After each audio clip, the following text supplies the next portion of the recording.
Good day mga ka-wedgie. So, second week as gobernador. Ang pinsan-in-law ko, hindi ako.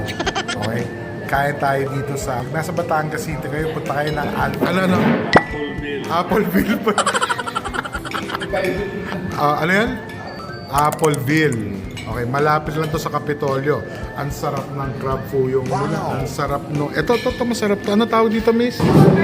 Cucumber lemonade. Okay, ang babait pa ng tao. Nice. Kumain na tayo dati. May sabihin ka? Boo! Okay. Ito ngayon, kaya ako kayo iniimbita. Ayan, no? Anong tawag dyan, miss? Crispy palabok. Ayan, no, mga ka-wedgie. Ayan, no. Yun, bubuhusan niya ng palabok sa tostadong noodles. Sa madaling salita, o mga taga-Malabon. Alam naman natin lahat, ang pansit Malabon, palabok naman yun eh. Ayan. Tsaka niya gaganunin. Ano pangalan mo, miss? Hi, Cathy. Thank you. Yun ang discount ko doon. So, punta kayo dito sa saan ulit? Appleville. Okay? Orderin niyo to. Crispy palabok. Yummy, yummy. Okay. Kain muna kami. Tapos balik tayo sa Kapitolyo. Good day mga ka-wedgie. You're most welcome. Ayun no. Meron pang dessert. Si Cathy. Thank you, Cathy.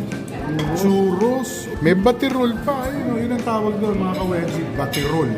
Pagka hinahalo mo, binabati mo yung roll. Tama? Roll. Yan. The man from Cebu. Dumayo. Tatakbo ka raw, Kapitan. Abangan nyo kung saan yung barangay niya. Nice. Good day mga ka-wedgie. Dessert na kami. Pwede. Pasok. Shoutout nga pala. Mac, I hope yung baby mo is okay na. Baby Mac, okay? Get well soon. Jessica, hi. Moonville friends, kamusta? Ilocos Group, kamusta kayo lahat dyan? Malabon Bikers, at saka mga batang may peknok, kamusta kayo lahat dyan? Okay?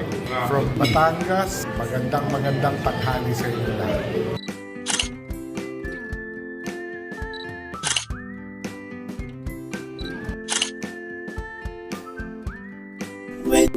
Red GTV.